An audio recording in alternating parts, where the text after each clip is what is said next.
வணக்கம்.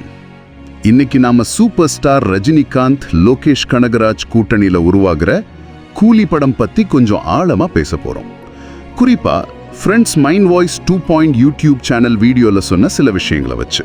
ஆமா, அந்த பெரிய ஸ்டார் காஸ்ட், எல்சிஓ கனெக்ஷன் இருக்குமா, ரன் டைம் பிரச்சனை, இதெல்லாம் பத்தி அவங்க பார்வையை அலசலாம்.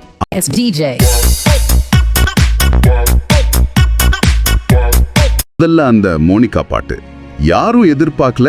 ஷோபீன் ஷாகிருக்கு இவ்வளோ முக்கியத்துவம் கொடுத்து பாட்டு வரும்னு. கரெக்ட். அது ஒரு மாதிரி சர்ப்ரைஸ் தான். ஆனா அந்த வீடியோ அனாலிசிஸ் சொல்ற மாதிரி நிறைய பேர் தலைவர் எங்கன்னு கேட்டது அடுத்த கேள்விக்கு போகுது. என்ன கேள்வி?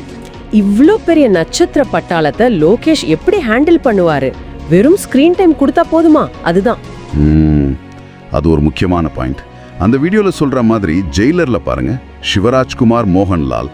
ஆமா, விக்ரம்ல அமர், ரோலெக்ஸ், சந்தனோ, ஏஜென்டினா எல்லாரும் கொஞ்ச நேரம் தான், ஆனா மனசுல நின்னாங்க. கரெக்டா சொன்னீங்க. அப்போ அந்த வீடியோவோட கருத்து என்னன்னா, எவ்வளோ நேரம் வராங்கன்றதை விட என்ன தாக்கத்தை ஏற்படுத்துறாங்கன்றது தான் முக்கியம். நிச்சயமா. அதனாலதான் இத வெறும் ரஜினி படமா பார்க்காம ஒரு லோகேஷ் படமா பார்க்கணும்னு அந்த வீடியோ சொல்லுது.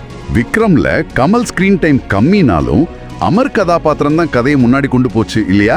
அதே மாதிரி ஒருவேளை ரஜினி அந்த ஸ்பேஸ லோகேஷ்க்கு கொடுத்திருக்கலாம், ஷோபின்க்கு ஒரு முழு பாட்டை கொடுத்தது கூட அதுக்கு ஒரு அறிகுறியா இருக்கலாம்னு ஒரு பார்வை இருக்கு.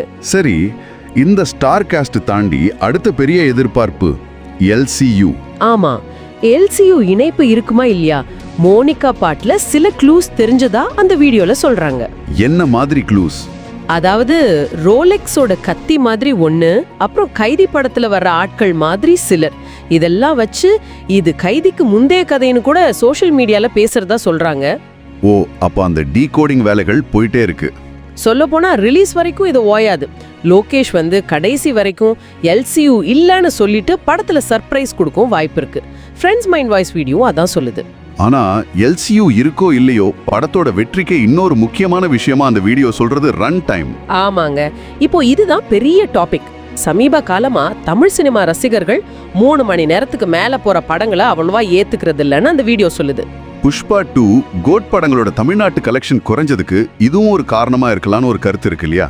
அதுல ஒரு முரண்பாட்டையும் அந்த வீடியோ சொல்லுது பாருங்க.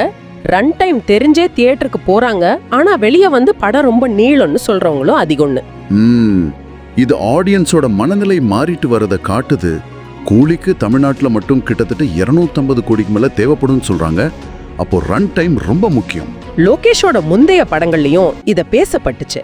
மாஸ்டர், லியோ ரெண்டோட செகண்ட் ஆஃப் நீளம் பத்தி விமர்சனம் வந்துச்சு. ஆனா விக்ரம் நல்லா ஓடுச்சு.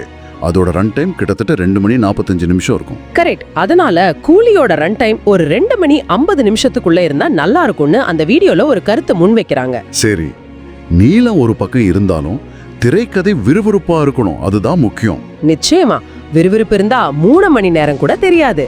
ஆனா அந்த விறுவிறுப்பை கடைசி வரைக்கும் மெயின்டைன் பண்றதுதான் இப்போதைய சவால்.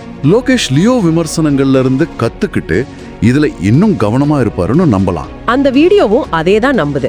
ஆக பெரிய ஸ்டார் காஸ்ட், எல்சிஓ எதிர்பார்ப்பெல்லாம் ஒரு பக்கம், ஆனா தமிழ் ரசிகர்களோட இந்த ரன் டைம் மனநிலையை லோகேஷ் எப்படி பேலன்ஸ் பண்ண போறார்? விறுவிறுப்பான திரைக்கதைக்கும் ரன் டைமுக்கும் நடுவுல ஒரு சரியான சமநிலையை கூலில கொண்டு வர முடியுமா? இதை பத்தி நீங்க என்ன நினைக்கிறீங்க?